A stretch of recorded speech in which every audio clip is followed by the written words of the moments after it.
Bienvenue dans votre podcast Béton d'été par AC Press. Tout au long du mois d'août, nous vous faisons redécouvrir des histoires en béton. Plongez d'une autre manière au cœur de ce matériau avec ce 6e et dernier épisode issu du numéro 101 de Béton le magazine. L'abri conique de Villenoy, du béton armé contre les bombes. Bonne écoute. En Allemagne, il existe encore près de 130 abris anti-aériens de surface, en forme de tour, construits à partir de 1937 par l'architecte Léo Winkel. En France, l'abri en béton armé de Villenoy est unique. Découverte. Au fond du parc de l'hôtel de ville de Villenoy, subsiste un abri anti-aérien en forme de cône. Haut de 18 mètres pour une circonférence de 40 mètres, il a été réalisé entre 1938 et 1940 pour protéger des attaques aériennes le personnel de la sucrerie de la ville, située près des voies ferrées, et les habitants du quartier. Un choix technique lié à la proximité de la Marne et du Ruttel, son affluent, qui empêchait une construction en sous-sol. Les qualités aérodynamiques de la forme conique permettaient de résister à l'effet de souffle en cas d'explosion d'une bombe. Racheté en 2004-2005 par la commune, cet abri appartenait auparavant à l'ancienne sucrerie Béguincet. Âgé de plus de 80 ans, il a subi les aléas du temps. La campagne de financement participatif de l'opération Sauvons nos monuments 2021 a permis de lancer une série de travaux de rénovation, à savoir ravaler l'extérieur qui s'effrite par endroits et retirer la mousse qui pousse le long de la paroi. Il est aussi nécessaire de rénover les supports en bois du cheminement qui mènent à la sortie de cet abri. Il faut refaire l'étanchéité du réservoir situé tout en haut qui met en péril le reste du bâtiment. Après tout ce temps, la rouille touche les armatures. La tranchée d'accès depuis la sucrerie nécessite aussi d'être consolidée. Insiste François Davot, ancien professeur documentaliste au lycée de Meaux, sans qui rien n'aurait été possible.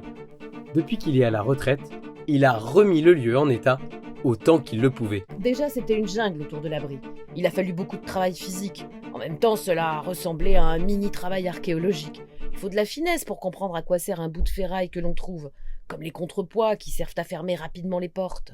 Durant la guerre, le bâtiment a permis par 2 fois à une centaine de personnes de se protéger des bombardements alliés en 1944, en s'installant au rez-de-chaussée, doté d'une infirmerie et d'une douche de décontamination, au sous-sol ou dans les 3 étages, les 4 autres niveaux étant techniques.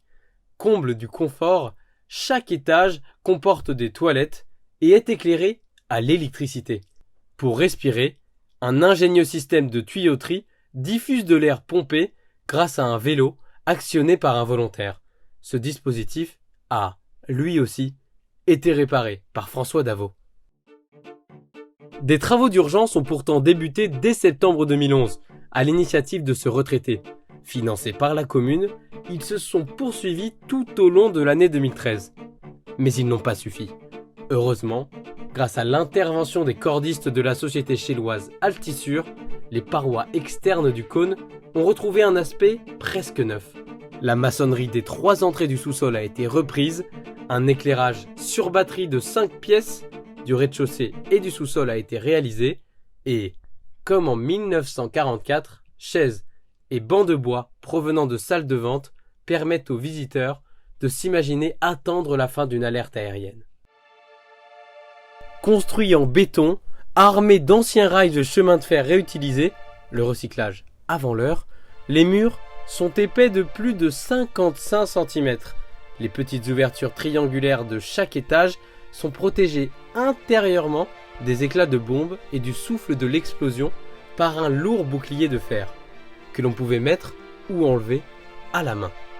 Un volet métallique pivote et ferme l'ouverture. Bientôt, l'abri de Villenoy sera ouvert au public après travaux de rénovation. À découvrir un musée en cours de création dans les écuries à 40 mètres de là. Ces 2 dernières réalisations ont été reconnues comme ayant un intérêt patrimonial d'intérêt régional. Votre podcast Béton d'été, c'est fini pour cette année.